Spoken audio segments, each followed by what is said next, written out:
Irmãos e irmãs, estamos no quarto domingo do Tempo Comum Ano C, liturgia do dia 30 de janeiro de 2022, com o tema Te escolhi e te consagrei. Não temas, estou contigo. Na primeira leitura do profeta Jeremias, capítulo 1, versículo 4 e 5, e o versículo 17 a 19. O profeta Jeremias viveu numa época muito conturbada por causa da política e da religião. E essa união gerava muita confusão, numa mistura de funções que levava o povo a viver na miséria e no abandono. O reinado de Manassés e de Amon tinha sido de infidelidades, onde se multiplicavam os altares aos deuses estrangeiros. O rei Josias chega para implantar uma reforma religiosa, onde busca eliminar os desvios na fé do povo e a centralizar o culto no templo de Jerusalém. O profeta deve ir e dizer o que o Senhor ordenar, sem medo nem servilismo, enfrentando os grandes da terra, armado apenas com a força de Deus. É um caminho percorrido no sofrimento, no risco, na solidão, no conflito com todos os que se opõem à proposta de Deus. Este refrão, cantado tantas vezes na nossa caminhada, resume bem a missão do profeta e qual também deve ser a nossa missão hoje. Antes que te formasse dentro do ventre de tua mãe, antes que tu nasceste, te conhecia e te consagrei. Para ser meu profeta entre as nações eu te escolhi. Irás onde te envio e o que te mando proclamarás. Assim, irmãos, a missão do profeta daquele tempo é a mesma missão que é dada a cada um de nós hoje, de ir enfrentar as dificuldades na certeza de que Deus é a nossa força. Na segunda leitura da primeira carta de São Paulo aos Coríntios, o capítulo 12, o versículo 31 até o capítulo 3, versículo 13.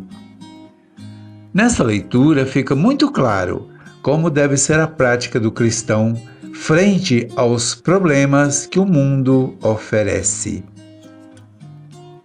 A sociedade política usa toda a sabedoria sem a força e o poder da caridade.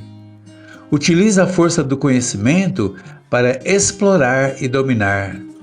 Da mesma forma, a Igreja agia atrelada ao poder político e econômico, de tal forma que o povo já não tinha mais direito a uma vida de fé e nem podiam mais entrar no templo. Neste contexto é que deveremos ler a revelação dessa leitura. Ainda que eu fale a língua dos homens e dos anjos, se não tiver a caridade, eu nada sou. De que adianta ter o dom da profecia, conhecer os mistérios das ciências, ter a plenitude da fé, se não tiver a caridade? Dessa forma, irmãos, passamos a entender que o chamado cristão é para vivenciar e testemunhar a caridade.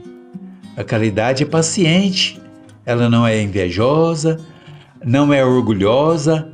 A caridade não se alegra com a injustiça, mas se alegra com a verdade. Essa também é a nossa missão, de vivenciar e partilhar o dom da caridade. No Evangelho de Lucas, capítulo 4, versículo de 21 a 30. Depois da leitura na sinagoga, Jesus disse: cumpriu-se hoje mesmo esta passagem da Escritura que vocês acabaram de ouvir. E aí Jesus começa a lembrar ao Senhor de Jerusalém que Elias não foi aceito por ninguém em Israel durante a grande seca, mas foi recebido por uma viúva estrangeira de Sarepta, na região de Sidônia, uma região pagã. Jesus lembra também aos senhores de Jerusalém que havia em Israel muitos leprosos, mas Eliseu só foi recebido e curou um estrangeiro, o sírio Naamã. Os senhores de Israel, ao ouvirem estas palavras, ficaram furiosos e expulsaram Jesus da sinagoga e da cidade e o levaram até o cimo da colina, a fim de o precipitarem dali abaixo. Mas Jesus, passando pelo meio deles, seguiu o seu caminho.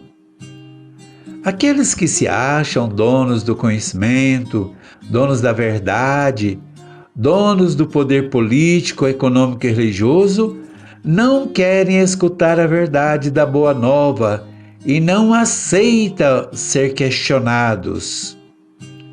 Muitos padres, muitos religiosos, muitos trabalhadores na indústria ou no campo que ousam questionar a forma de proceder daqueles que detêm o poder terminam perseguidos e muitas vezes mortos. Assumir a missão da profecia no mundo de hoje é correr riscos. Assumir a missão do anúncio da Boa Nova no mundo de hoje é dizer não a todas as formas de exploração e de desvios da justiça. Israel não suportava ser questionada, e também hoje, muitos dos que comandam a caminhada das igrejas, padres, pastores, também não aceitam questionamentos. Muitos evangelizadores querem uma igreja que aceita apenas executar suas ordens, como se fosse revelação divina. Muitos evangelizadores assumem o lugar de Deus e levam as famílias e comunidades a cumprirem suas ordens como se fossem mandamentos sagrados. Deus quer a caridade que não seja revestida de inveja. Deus quer a caridade que não seja revestida de orgulho. A caridade que não se alegra com a injustiça, mas que se alegra com a verdade. Esta, irmãos e irmãs, é a nossa missão. Que a graça, o amor e a paz de Deus estejam com todos. Amém.